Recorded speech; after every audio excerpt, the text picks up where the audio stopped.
ঈদ মুবারক। Bangla view টিভির সকল দর্শক, শুভানুধ্যায়ী ও বিজ্ঞাপনদাতাদের জানাই ঈদের শুভেচ্ছা।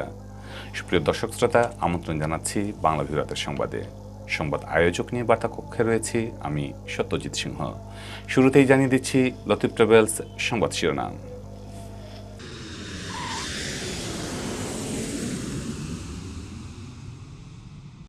পবিত্র ঈদ উল ফিতর কাল, মসজিদে মসজিদে ঈদের জামাত হবে স্বাস্থ্যবিধি মেনে। ঈদের পর ফের কঠোর লকডাউনের ইঙ্গিত, স্বাস্থ্যবিধি মানাতে বিচারিক ক্ষমতা পাচ্ছে পুলিশ। মধ্যপ্রাচ্য সহ দেশে দেশে স্বাস্থ্যবিধি মেনে ঈদ উদযাপন। দেশে করোনা ভাইরাসে আক্রান্ত হয়ে গত 7 সপ্তাহের মধ্যে সবচেয়ে কম মৃত্যু, নতুন শনাক্ত 1300। রাত পোহালেই পবিত্র ঈদ উল ফিতর, সিলেটে বৃষ্টিতে ভিজে শেষ মুহূর্তের কেনাকাটা। সিলেট বিভাগে গত 24 ঘন্টায় করোনায় প্রাণ হারিয়েছেন আরও 2 জন, আক্রান্ত শনাক্ত অর্ধশতাধিক। সিলেটে 250টির অধিক পরিবারের মাঝে ঈদ উপহার সামগ্রী বিতরণ করল আফতারাত বিবি চৌধুরী ট্রাস্ট। দেশের আকাশে আজ সন্ধ্যায় পবিত্র শাওয়াল মাসের চাঁদ দেখা গেছে। আগামীকাল শুক্রবার সারা দেশে যথাযোগ্য ধর্মীয় ভাবগাম্ভীর্য ও উৎসাহ উদ্দীপনায় উদযাপিত হবে মুসলমানদের সবচেয়ে বড় ধর্মীয় উৎসব পবিত্র ঈদ উল ফিতর। দীর্ঘ 1 মাস সিয়াম সাধনার পর এই ঈদ আসে আনন্দের বার্তা নিয়ে। সারা বিশ্বের মুসলমান এটি পালন করেন খুশির উৎসব হিসেবে। উৎসবে মেতে ওঠেন ধনী গরিব সবাই। কোভিড-19 বৈশ্বিক মহামারীর মধ্যে দ্বিতীয়বারের মতো এলো পবিত্র ঈদ উল ফিতর। গতবারও ঘরবন্দি ছিল ঈদ, এবারও তাই। মহামারী করোনা ভাইরাস তার সব ফিকে করে দিয়েছে, আগের মতো আমেজ নেই। বাড়ি ফেরা হয়নি বেশিরভাগ মানুষের। ঈদের জামাতও হবে স্বাস্থ্যবিধি মেনে, দূরত্ব বজায় রেখে। এমনকি কোলাকুলিতেও নিরুৎসাহিত করা হয়েছে। এবারও করোনা পরিস্থিতির কারণে সরকারের নির্দেশনা অনুযায়ী সারা দেশের ন্যায় সিলেটের কোনো ঈদগাহে ঈদের নামাজ আদায় করা হবে না। জামাত অনুষ্ঠিত হবে প্রতি মসজিদে স্বাস্থ্যবিধি মেনে। মুসল্লি বেশি হলে অনুষ্ঠিত হবে একাধিক জামাত। জানা যায় সিলেটে সবচেয়ে বড় ঈদ জামাত অনুষ্ঠিত হবে হযরত শাহজালাল রহমতুল্লাহ আলাইহির মাজার মসজিদে। এখানে একটি জামাতই অনুষ্ঠিত হবে, সেটি হবে সকাল 8:30টায়। বিষয়টি নিশ্চিত করেছেন দরগা মসজিদের ইমাম হাফিজ মাওলানা আসজাদ আহমদ। সিলেট নগরীর বন্দরবাজারস্থ ঐতিহ্যবাহী কুদরতুল্লাহ জামে মসজিদে পবিত্র ঈদ উল ফিতরের 3টি জামাত অনুষ্ঠিত হবে। প্রথম জামাত অনুষ্ঠিত হবে সকাল 7:30টায়, দ্বিতীয় জামাত সকাল 8:30টায় ও তৃতীয় জামাত সকাল 9:30টায়। কালেক্টরেট জামে মসজিদ 4টি জামাত অনুষ্ঠিত হবে। এর মধ্যে সকাল 7টায় একটি, 8টায় একটি, 9টায় একটি ও সর্বশেষ সকাল 10টায় একটি। 1 ঘন্টা পর পর ওই জামাতগুলো অনুষ্ঠিত হবে। এছাড়া সিলেটের বন্দরবাজার কেন্দ্রীয় জামে মসজিদ 8:30টায় একটাই ঈদ জামাত অনুষ্ঠিত হবে।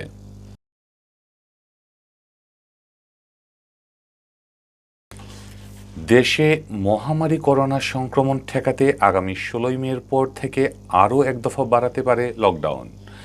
সেই সঙ্গে শতভাগ মাস্ক পরা বাধ্যতামূলক করতে বিচারিক ক্ষমতা দেওয়া হবে পুলিশকে।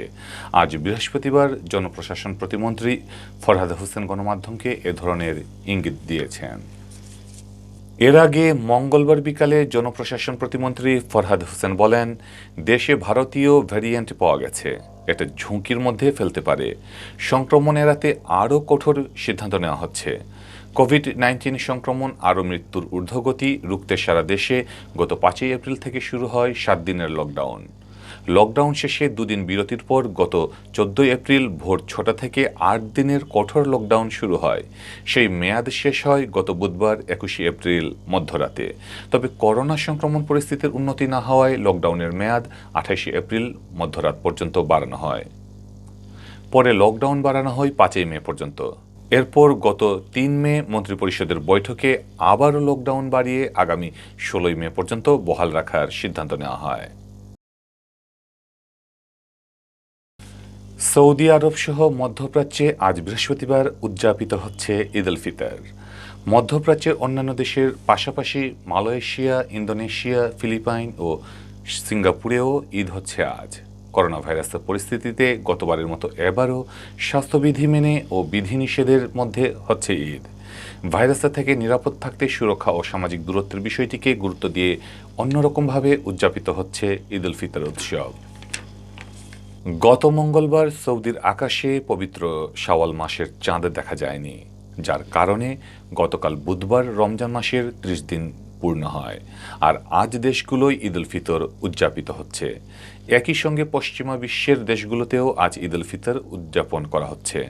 আজ সৌদি আরব, সংযুক্ত আরব আমিরাত, Australia, Kuwait, Iran, Iraq, Indonesia, Malaysia, Singapore, Pakistan ও আফ্রিকার কয়েকটি দেশে ঈদের নামাজের জামাত অনুষ্ঠিত হয়েছে। বিশ্বব্যাপী করোনা ভাইরাসের প্রকোপ চলছে। মহামারীর এ সময়ে এটি তৃতীয় ঈদ। সব দেশেই সরকারের পক্ষ থেকে স্বাস্থ্যবিধি মেনে ঈদ উদযাপনের নির্দেশনা দেওয়া হয়েছে। সব দেশেই সরকারের পক্ষ থেকে স্বাস্থ্যবিধি মেনে ঈদ উদযাপনের নির্দেশ দেওয়া হয়েছে। করোনা ভাইরাস মহামারীর কারণে স্থানীয় বিধিনিষেধ মেনেই বিশ্বের বিভিন্ন দেশের মুসল্লিরা ঈদের জামাতে অংশ নেন। মহামারীর কারণে এবছরও সৌদি আরবে ঈদের নামাজ সীমিত পরিসরে আদায় করা হচ্ছে।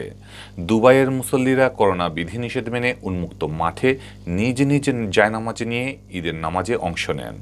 বাহরাইন সহ অনেক দেশে করোনার টিকা না নিলে মসজিদে ঈদের নামাজে নিষেধাজ্ঞা দেওয়া হয়েছে। এদিকে সৌদি আরব সহ মধ্যপ্রাচ্যের দেশগুলোর সাথে মিল রেখে বাংলাদেশের কয়েক জায়গায় উদযাপিত হয়েছে ঈদ উল ফিতর। দেশে গত ২৪ ঘন্টায় করোনা ভাইরাসে আক্রান্ত হয়ে আরও ৩১ জনের মৃত্যু হয়েছে, যা গত ৭ সপ্তাহের মধ্যে সবচেয়ে কম। এর আগে সবশেষ ২৪শে মার্চ করোনা ভাইরাসে এর চেয়ে কম অর্থাৎ ২৫ জনের মৃত্যু হয়েছিল। একই সময়ে আরও ১,২৯০ জনের দেহে প্রাণঘাতী ভাইরাসটি শনাক্ত হয়েছে। বৃহস্পতিবার বিকালে স্বাস্থ্য অধিদপ্তর থেকে পাঠানো সংবাদ বিজ্ঞপ্তিতে এ তথ্য জানানো হয়। বৃহস্পতিবার স্বাস্থ্য অধিদপ্তরের পাঠানো বিজ্ঞপ্তিতে জানানো হয়, গত ২৪ ঘন্টায় ১৩,৪৭১টি নমুনা পরীক্ষা করা হয়েছে। তাদের মধ্যে ১,২৯০ জনের দেহে প্রাণঘাতী ভাইরাসটি শনাক্ত হওয়ায় এই সংখ্যা বেড়ে দাঁড়িয়েছে ৭,৭৮,৬৮৭ জন। বিজ্ঞপ্তি অনুযায়ী গত ২৪ ঘন্টায় সুস্থ হয়েছেন ১,৩৭০ জন। এ পর্যন্ত সুস্থ হয়েছেন ৭,১৯,৬১৯ জন। গতকাল মারা যাওয়া ৩১ জন সহ এ নিয়ে করোনা ভাইরাসটিতে আক্রান্ত হয়ে বাংলাদেশে মোট ১২,০৭৬ জনের মৃত্যু হল।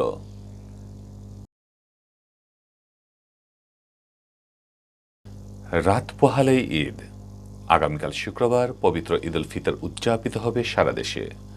মুসলমানদের বছরের প্রথম বৃহত্তম ধর্মীয় উৎসবের জন্য এখন শুধু বৃহস্পতিবার রাত পোহানোর অপেক্ষা।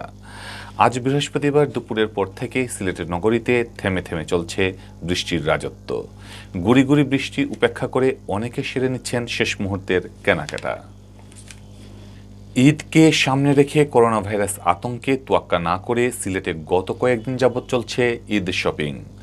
দিনভর ছিল মার্কেট, শপিং মল, এমনকি ফুটপাতে ক্রেতাদের ভিড়। আজ বৃহস্পতিবার শেষ সময়েও ভিড় কমেনি সিলেটে, তবে শেষ মুহূর্তের কেনাকাটায় কিছুটা বাগড়া দিয়েছে বৃষ্টি।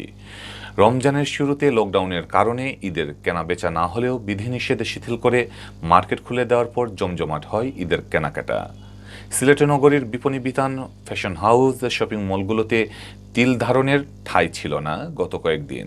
সর্বত্রই ছিল লোকের লোকরণ্য। সেটি রয়ে গেছে আজও শেষ দিনেও। বেলা গড়ানোর পর থেকে ইফতারের সময়টুকু বিরতি দিয়ে চলছে কেনাকাটা। চাঁদ রাত হওয়ায় কেনাকাটার রেশ থাকবে ভোরের আলো ফোটার আগ পর্যন্ত। সিলেট বিভাগে প্রতিদিনই প্রাণ কেড়ে নিচ্ছে করোনা। গত ২৪ ঘন্টায় করোনা ভাইরাসে আক্রান্ত হয়ে প্রাণ হারিয়েছেন আরও ২ জন। এ নিয়ে বিভাগে মোট মৃতের সংখ্যা দাঁড়িয়েছে ৩৭৫ জনে। এদের মধ্যে ৩০০ জনই সিলেট জেলার বাসিন্দা। এদিকে ২৪ ঘন্টায় করোনা ভাইরাসে নতুন করে আক্রান্ত শনাক্ত হয়েছেন ৫৩ জন। বৃহস্পতিবার স্বাস্থ্য অধিদপ্তরের সিলেট বিভাগীয় পরিচালকের কার্যালয় থেকে প্রেরিত এক প্রতিবেদনে এ তথ্য জানানো হয়। প্রতিবেদনে উল্লেখ করা হয়, গত ২৪ ঘন্টায় সিলেটের ৪টি ল্যাবে নমুনা পরীক্ষায় আরও ৫৩ জন করোনা আক্রান্ত শনাক্ত হন। নতুন এই ৫৩ জন সহ সিলেট বিভাগে করোনা প্রমাণিত রোগীর সংখ্যা দাঁড়িয়েছে ২১,৩৯২ জন। এর মধ্যে শুধুমাত্র সিলেট জেলায় আক্রান্ত হয়েছেন ১৩,৮৩০ জন।